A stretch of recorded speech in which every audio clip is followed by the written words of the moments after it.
कामाकडे लक्ष असलं का मग नामाकडे लक्ष नाही राहत. नामाकडे लक्ष लागले की कामाकडे लक्ष लागत नाही. असा हा भाग आहे तो. तुकोबारायांचं नामाकडे लक्ष लागलेलं होतं. मिरच्या घेतल्या, कोणी एका व्यापाऱ्याने दिले थोडे पैसे, मिरच्या भरल्या आणि गेले मावळात घेऊन मिरच्या विकायला नेलेल्या आहेत. हिरव्या मिरच्या 3 गोण्या मिरच्या घेतल्या, बैलावर लादलेल्या आहेत. बाजार होता. बाजारामध्ये भगवान शंकराचं मंदिर आहे. त्या शंकराच्या मंदिरासमोर पिंपळाचं झाड होतं. तुकोबारायांनी तिथं मिरच्या खाली टाकलेल्या आहेत, बैलाला बांधलेलं आहे, त्याला काही चारा वगैरे टाकला आणि बसले मिरच्या विकायला. 2 पोते एकावर एक ठेवले, 1 पोतं उभं केलेलं आहे, सोडलं ते, तराजू वगैरे टाकून बसले. तर मिरच्या पाहिल्या बाजारामध्ये, लोक आले, लगेचच विचारलं, काय भाव आहेत बाबा मिरच्या? विठ्ठल विठ्ठल विठ्ठल विठ्ठल. बाबा मिरच्या काय भाव लागल्या? आता काही तुम्हाला माहिती नाही का? लोकांचा जो भाव आहे तोच आमचा भाव आहे. लय लोक हरामखोर राहतात महाराज, गळ्यात माळा असलेले सुद्धा. अरे अरे अरे, मला दुसरीकडं 20 रुपये किलो असले तर मग तिथं म्हणतात 15 रुपये, दुसरीकडे आपलाही 15 रुपये. काय आपण जगापासून वेगळे थोडेच विकणार आहे, आपले 15 रुपये. झालं. एका बाईने किलोभर तांदूळ दिले. त्या किलोभर तांदळाच्या मोबदल्यामध्ये तिला मिरच्या दिलेल्या आहेत. आता मिरच्या तराजूनी मोजल्यानंतर, बाबा टाका की अजून 2-4, घ्या की मग तुमच्या हातानं. त्या बाईने लाजत लाजत 4 कशाच्या मुठभर टाकल्या. तुकाराम महाराजांनी त्या पारड्याकडं पाहिलं सुद्धा नाही. ते पारडं खाली टेकलं महाराज. हे दुसऱ्याने पाहिलं, ते लगेच, बाबा मला पण मिरच्या पाहिजे. 6 रुपये दिले.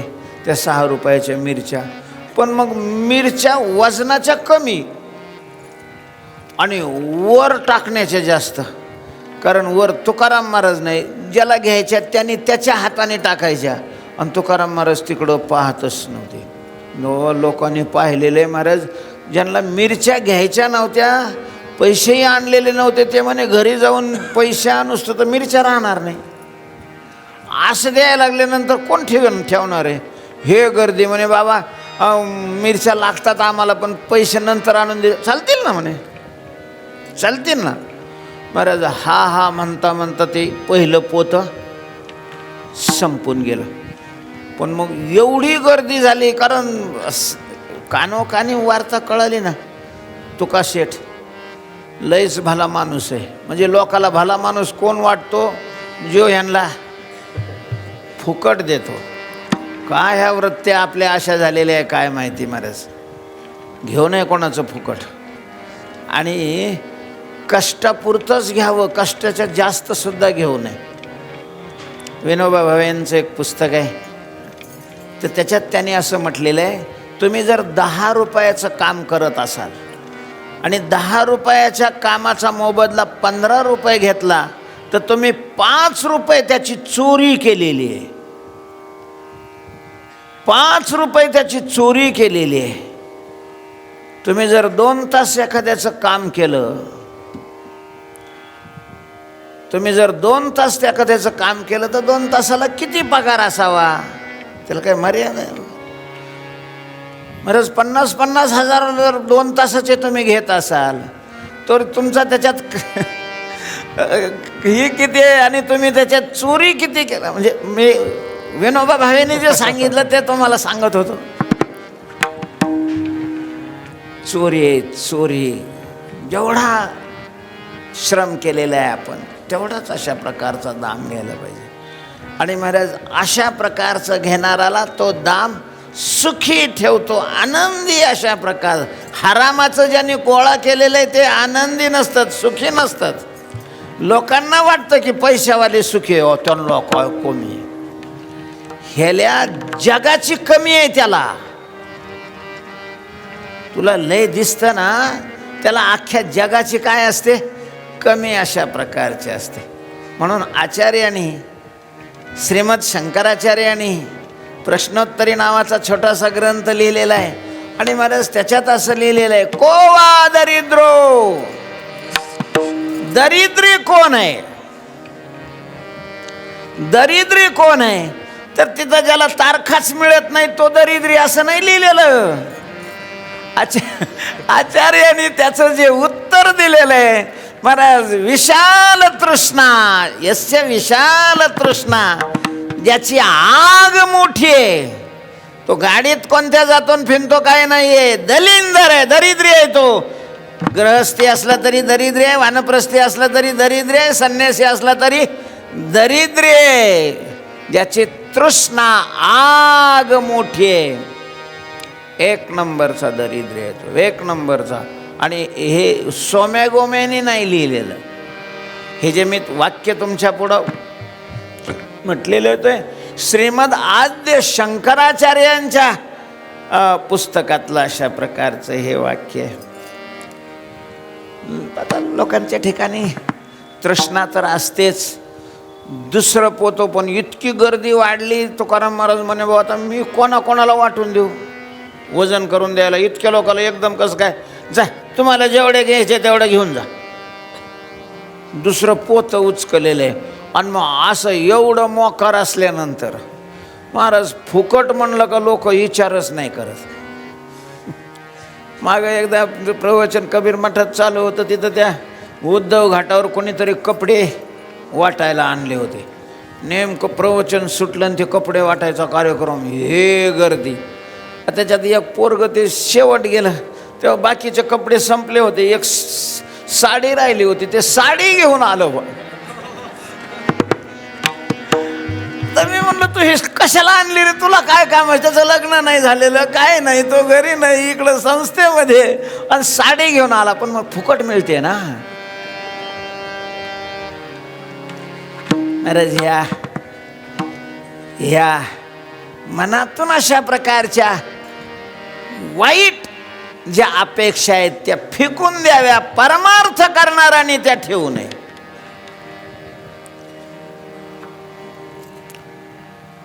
महाराज मग जे ताकदवान होते इकडं तिकडं बाकीच्याला धडकून त्यांनी 2-4 किलो नेल्या, कोणाला किलो मिळाल्या, कोणाला अर्धा किलो मिळाल्या, कोणाला मुठभरच अशा प्रकारच्या मिळाल्या. झाले दुसरंही पोत संपलेलं आहे, 5च मिनिटात संपलं. तिसरं पोत एकाने पाहिलं पोत आहे, तो म्हणला बाबा माझ्या घरी लग्न कार्य आहे, मला पोतभर मिरच्या लागतात. म्हणे आहे ना, अजून एक पोत आहे ना, पण मी पोत नाही आणलेलं. ठीक आहे घेऊन जा, नंतर आणून दे. उचललं महाराज पोतच, त्याने अख्खं पोतच उचललं. अर्ध्या तासात लोकांचे अजून दुकानात लावले बी नव्हते तोपर्यंत त्यांचा सगळा माल संपला. पदरात 1 किलो तांदूळ आणि 6 रुपये. बरं झालं तुकोबारीणीजवळ विहीर होती, विहिरीला स्नान वगैरे केलेलं आहे. सकाळी पहाटच निघाले होते. भांडं होतं जवळ, 3 दगडं मांडली, काटक्या आणल्या, काटक्या पेटवल्या, ते तांदूळ शिजायला टाकले. खायला पाहिजे, भूक तर लागते. विठ्ठल विठ्ठल विठ्ठल विठ्ठल, भगवंताचं नामचिंतन अशा प्रकारचं चालू आहे. महाराज ह्या बाबाला अडचण सगळी, लोकांचे पैसे काढलेले, हे गावात गेले म्हणजे सगळे सावकार त्या ठिकाणी गोळा होणार. आणि मग काय करणार हे जिजामाऊलीचा पुन्हा धाक.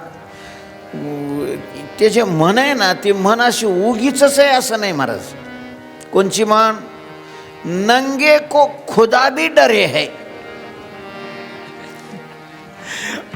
महिपती बाबांनी तिथं चरित्रात असं लिहिलेलं आहे की देव जिजामाऊलीला घाबरले,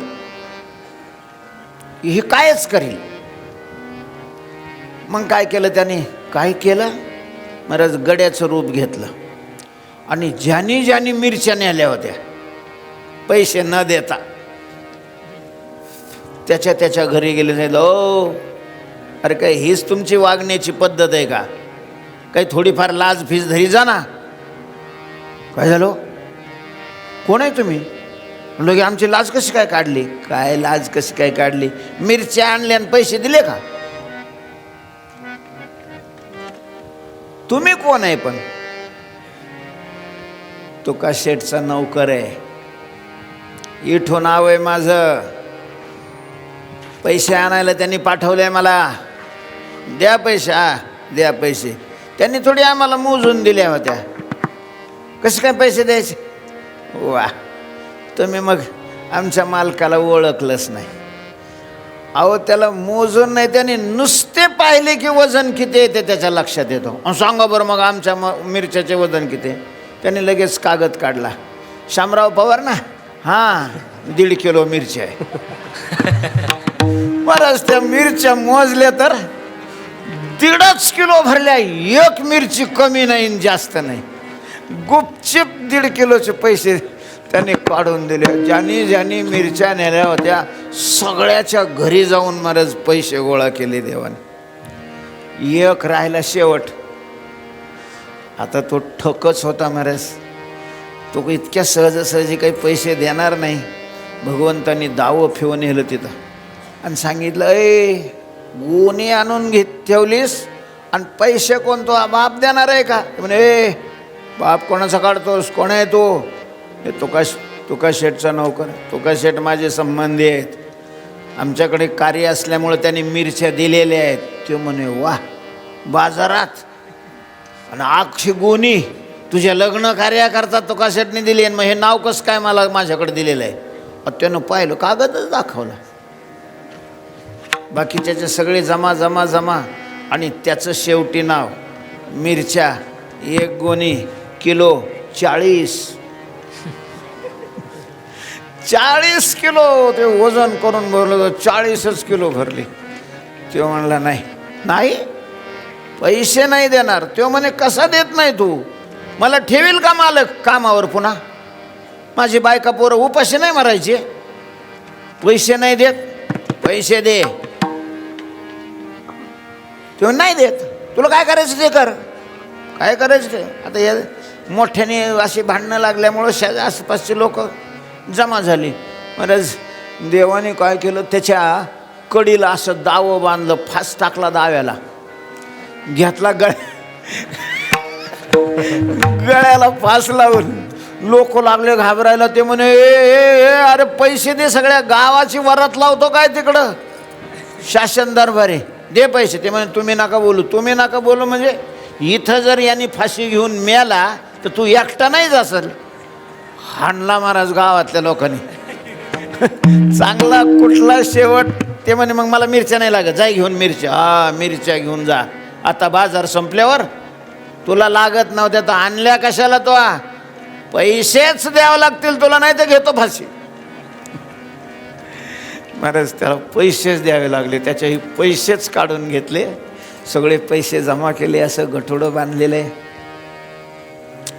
तुकोबर यांच्याकडे भगवान आले, पण मग चौधरीच्या रूपामध्ये आले.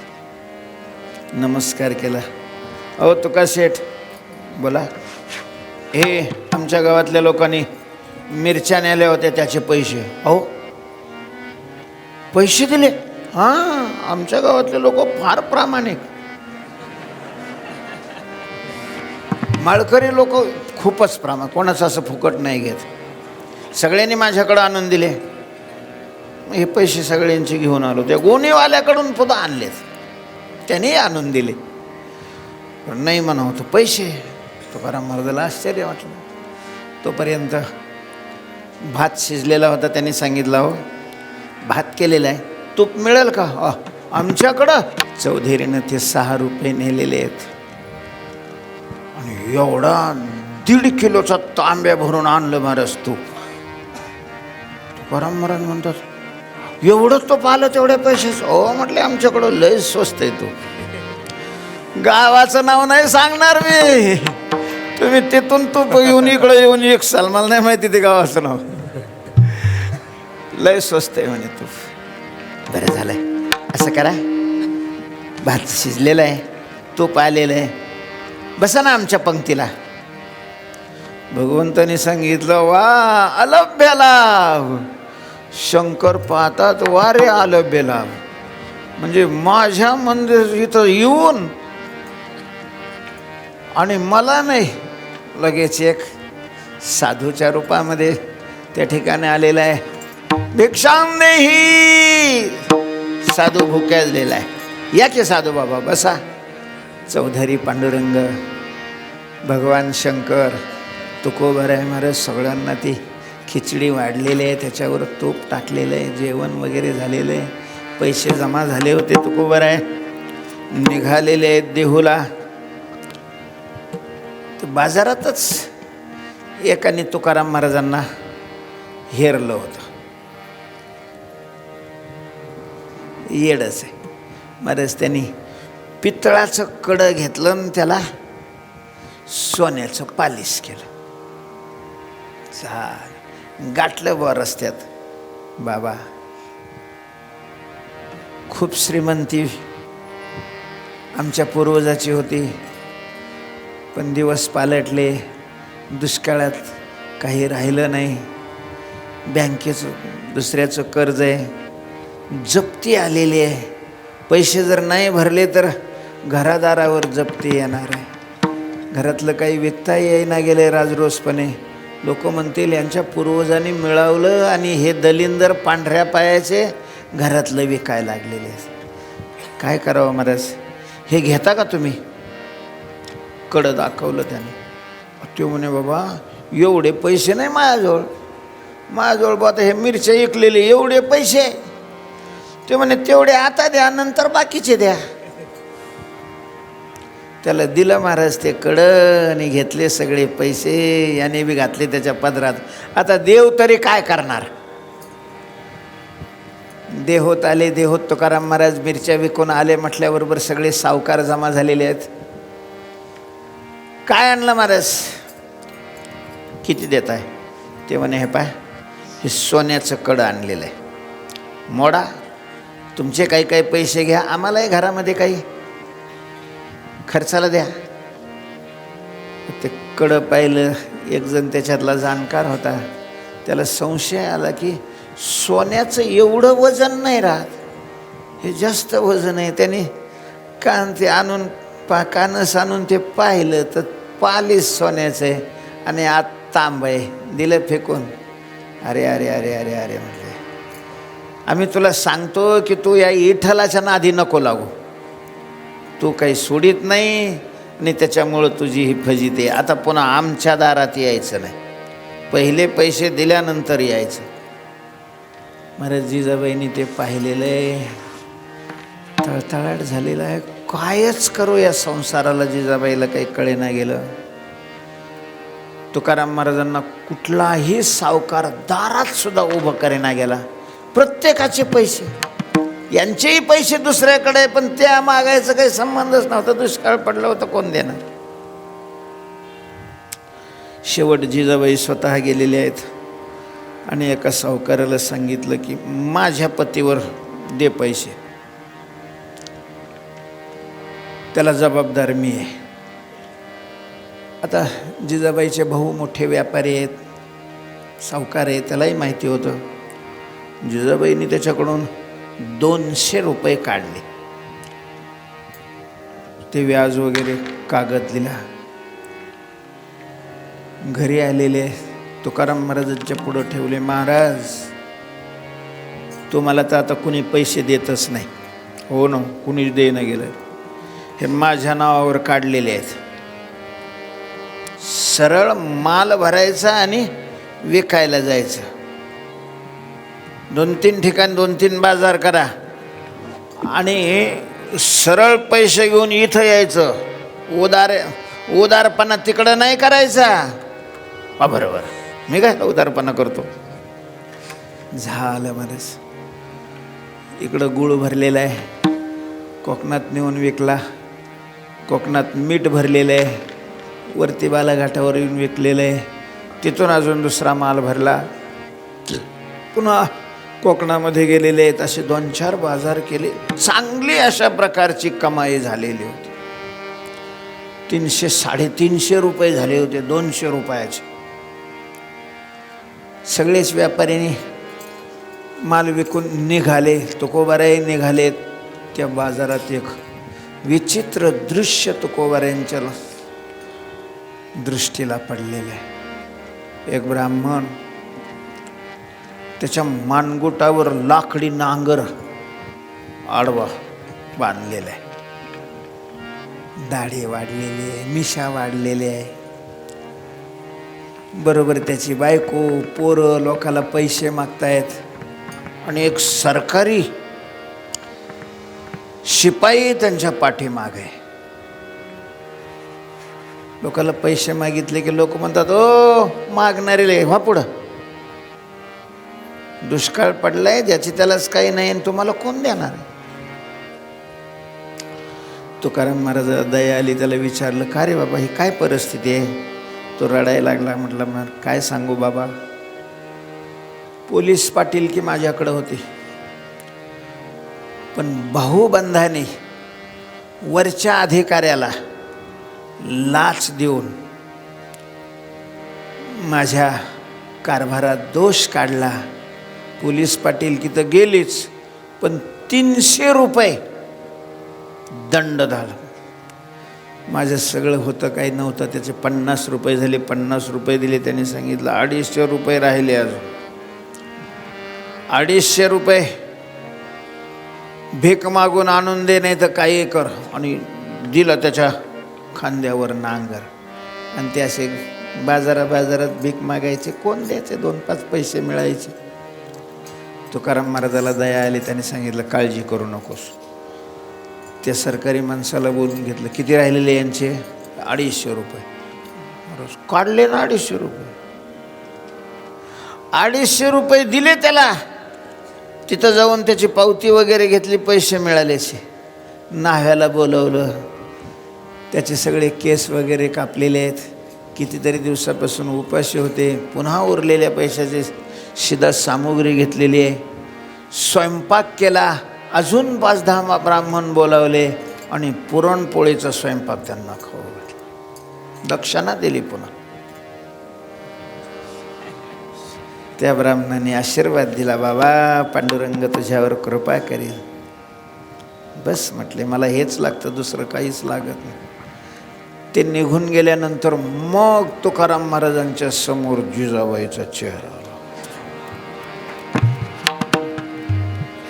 जिजाबाईंनी पैसे दिले होते. येताना ताकीद दिलेली होती की जर पैशाची तुम्ही दुसरी विल्हेवाट लावली तर माझ्याशी गाठ आहे. तुम्हाला माहिती आहे माझा स्वभाव. हा माहिती. तुकाराम महाराज घरी जावाच वाटाणा गेला. तिकडंच लबडे महाराजांचा सप्ताह होता, तिकडे जाऊन बसले तुकाराम. गावाकडे गेलेच नाही. भगवंताने विचार केला, माझं स्वरूप मानून यांनी सेवा केलेली आहे. तुकाराम महाराजांचं रूप घेतलं आणि ज्या सावकाराकडून जिजामाऊलींनी पैसे काढलेले होते त्या सावकाराचे व्याजासह पैसे दिले.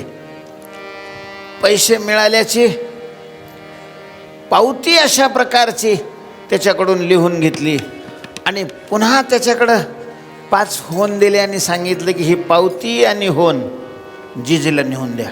ते म्हणे तुम्ही द्या की. मला लय भीती वाटते तिची. ती म्हणेल इतक्या दिवसात गेलाय, एवढे पैसे घेऊन गेलाय आणि एवढेच पैसे आणले का. बरं म्हटले मी देतो. आता सावकाराला काय, पैसे त्याचे आले होते, व्याज मिळालेलं होतं. तो ते पावती आणि होन घेऊन गेला, जिजाबाईच्या हातात ठेवून. तो कुठं गेला. ते म्हणे तुम्हाला घाबरतात. हा घाबरतो. बसला असेल त्या काळ्याच्या देवळात भजन करत. ते व्यापारी गावात आले, ज्यांच्या समोर तुकाराम महाराजांनी ही उधळपट्टी केलेली होती. त्यांना कळालं की सावकाराचे पैसे तर तुकाराम महाराजांनी भरले. ते म्हणे कसं शक्य आहे, तुकाराम महाराजांजवळ पैसेच कुठं होते. आमच्या देखत त्यांनी पैसे अशा प्रकारचे केले. तुकाराम महाराज तर काही आलेलेच नव्हते. समाजामध्ये वेगवेगळे अशा प्रकारचा प्रतिवाद. बहुतेक देवाने भरले की काय, कशाचे देवाने भरले. जिजाबाऊलींनी आपली पत राखण्याकरता भावाकडून आणून भरले आणि लोकाला सांगितलं तुकाराम महाराजांनी भरले म्हणून. लोकांचं काय महाराज, कोणी काही. काही दिवस झाल्यानंतर सप्त संपल्यावर पुन्हा तुकाराम महाराज आले मंदिरामध्ये. टाळाचा आवाज आला. जिजामाऊलीने ओळखलं. पैसे भरले होते. जिजामाऊली काही नाराज नव्हत्या. पोरीजवळ भाकर भाजी दिली. दे म्हणे तुझ्या बापाला नेऊ. पण मग तुकाराम महाराजांच्या कानावर हे सगळं पडलं.